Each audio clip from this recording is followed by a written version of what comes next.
used to fast and their wives don't know that they are fasting.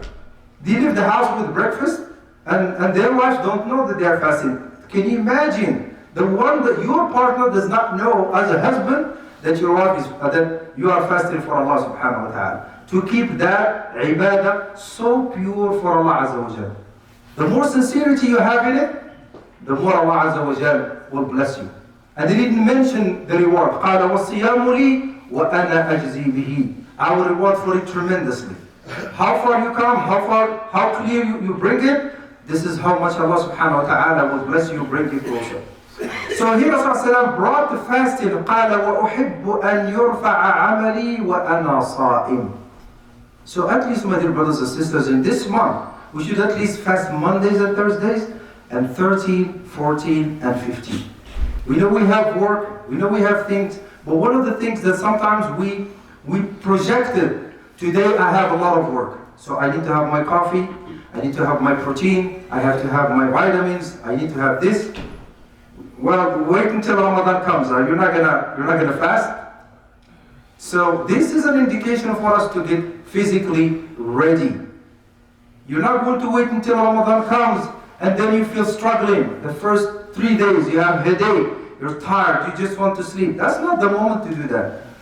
That was the moment you are pumped to grab as many moments. Every minute of Ramadan counts. Wallahi, one of the scholars, he was crying when he mentioned, he said, I wish I can take advantage of every single second of Ramadan. Because he knows that's the only chance we have throughout the whole year. Because Ramadan is the crown of all months. Look, Allah subhanahu wa ta'ala did not mention this virtue except in the month of Ramadan. All the gates of Al-Jannah are open. And all the gates of Jahannam are closed. Why? So there is no reason for you to sin. The business of sinning is closed. So why you go lock the doors of sin? Jahannam is closed. Why are you looking for it? So now, in that case, it's the habits that kicks in. The person is addicted to whatever they do. They said, I miss this, I miss that. And everybody knows their weaknesses. And we should watch. That means in Ramadan is the best opportunity to change. The best opportunity to cut any bad habits that you have. And because of you are fasting, and Allah Azza wa Jal, as an addition, as a blessing for fasting, Allah accepts the dua. Dua al-musafir, dua al-sa'im, wa dua al-marid. 3 people that Allah subhanahu wa ta'ala does not reject their supplications. You are fasting, that means you are closer to Allah subhanahu wa ta'ala, so pray to Allah Azza wa Jal. Do not miss that chance. And thinking, like we said earlier, some people, they want to fast, and they start thinking, I gotta have a long day, I am doing this. So you know what, may Allah forgive us, let's just forget. Let's wait until Ramadan. So they keep procrastinating, pushing, and they forgot that the day are rolling.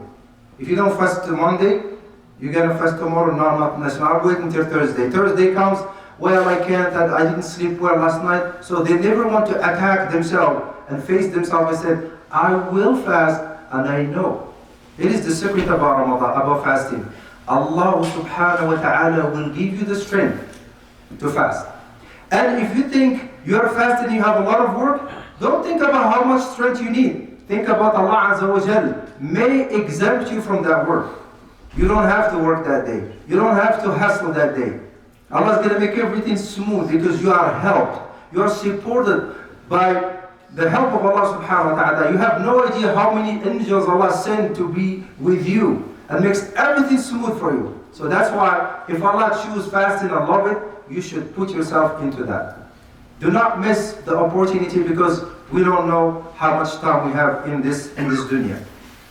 The second thing, the Prophet ﷺ قال ترفع فيه الأعمال إلى الله وأحب أن يرفع عملي وأنا صائم. So brothers, understand the importance, the significance of fasting. It's not just a physical thing that we do. I deprive myself from eating and drinking and relationship. That's not the whole purpose, that's physical. We want to go deeper into the spiritual aspect of us. We are spiritual beings. We have to go deeper to connect with ourselves. with our true being, our soul. I have a soul, I need to understand my soul. When Allah subhanahu wa ta'ala ordained you to fast and you bring yourself into that, then Allah Azza wa Jalla will show you yourself. This is who you are. This is how you should handle yourself. No stress, no drama, no challenges. It's so simple because Allah subhanahu wa ta'ala handles you the key to know how to take care of yourself. Because some people, they still don't connect with themselves. They're truly disconnected with themselves. All what they know is the outside world. I know I attack the outside. I go hustle, make money, do this, but they never want to sit down and face themselves and know what are my weaknesses. I know I have a bad habit. I know I have this. So this year, I will be committed, inshallah ta'ala, by the help of Allah, that I will change as much as I can. Not necessarily you have to change everything. Just change two or one thing that you know, it always brings you on your knees. Something that you know, anytime you want to push yourself to be better, to progress in the journey of Allah, you go back, 2 steps back again. Why? Because you never want to face it, you never want to ask Allah subhanahu wa ta'ala to help you. And we have the hadith that brings the support of Allah subhanahu wa ta'ala. The Prophet ﷺ used to ask Allah ta'ala for himself, for his nafs. Allahumma ati nafsi mada taqwaha.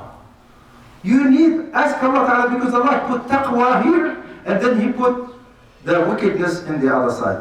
قال الله في سورة الشمس ونفس وما سواها فألهمها ماذا فجورها وتقواها. We all have fujur.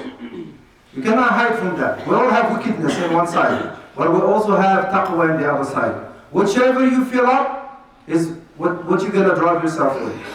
If your tank is full of taqwa, you're going to look for the actions of taqwa. You're going to look for things that pleases Allah. But when the taqwa is missing, all what we have is wickedness, we're going to be partnered with shaitan and we're going to chase whatever is pleasing, whatever is fleeting, whatever is suiting to the nafs. Na'udhu billah. Or we caught ourselves during those moments.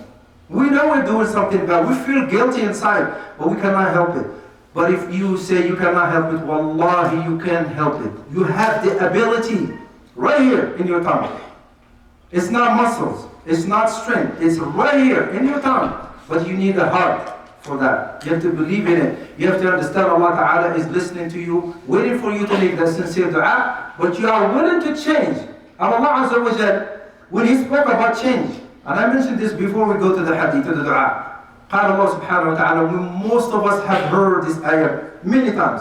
إن الله لا يغير ماذا بقوم حتى يغيروا ما بأنفسهم. Allah Azza wa Jal does not change our conditions as a community, as Muslims, as individuals, as families, unless we face ourselves. Because this is the hidden things that shaitan never wants you to see. They say, well, you know why you're bad today? You know why you're a loser? You know why you're not successful? Because you're not smart. You don't know the system. You're not educated. You're a loser. You come from a poor family. So stay like that and be silent. Because you're nobody and you're not worthy to be better. Well, you know, I am like that. I don't have a problem with my background. But the problem that I have is I don't bring myself before Allah subhanahu wa ta'ala. Oh Allah, help me to change. It is where the importance of this dua, sincerely, and you'll be surprised how Allah changed your condition. Whatever that condition we're talking about, financial conditions, spiritual conditions, mental conditions, medical conditions, struggling with children, any situation that you're facing and you think is difficult for you, it is a lot easier for Allah subhanahu wa ta'ala. It is where the dua comes in. Allahumma ati nafsi mada taqwaha. And mean it. Oh Allah, grant my nafs the taqwa, the side of the taqwa, that I can have fear of the consequences. Because nowadays, we, a'udhu billah, I don't know if we start acting like Christians, we just love Allah. Allah loves me and I love Allah. Well, prove it if you love Allah. We don't only need love. Love is just the start. قال الله سبحانه وتعالى والذين آمنوا أشد حبا لله. We love Allah subhanahu wa ta'ala the most. But do we prove it? In reality, in our daily life, Allah subhanahu wa ta'ala challenged the believers with one ayah. ثم آية الابتلاء. يقول الله سبحانه وتعالى قل إن كنتم ماذا تحبون الله ماذا فاتبعوني يحببكم الله ويغفر لكم ذنوبكم. If you claim that you love Allah, there's only one thing that proves you love Allah. Follow Rasulullah alayhi salatu wasalam. You're not left to you to follow your intellect, your background, your customs, your whatever you grow up with. It's about the following of the Prophet alayhi salatu wasalam. فَاتَّبِعُونِي يُحْبِبْكُمُ اللَّهِ. Not only that Allah loves you, but Allah will forgive you. He will help you. He will clean you up. He will take all the barriers that bothers you on your journey. اللهم آت نفسي تقواها وزكها أنت خير من زكاها. We all need purification. We know we have dirt, we have filth, we have shortcomings, we have so many things that blocks us from going to Allah subhanahu wa ta'ala. Who's going to help you get rid of that? Those bad habits, those laziness, procrastination.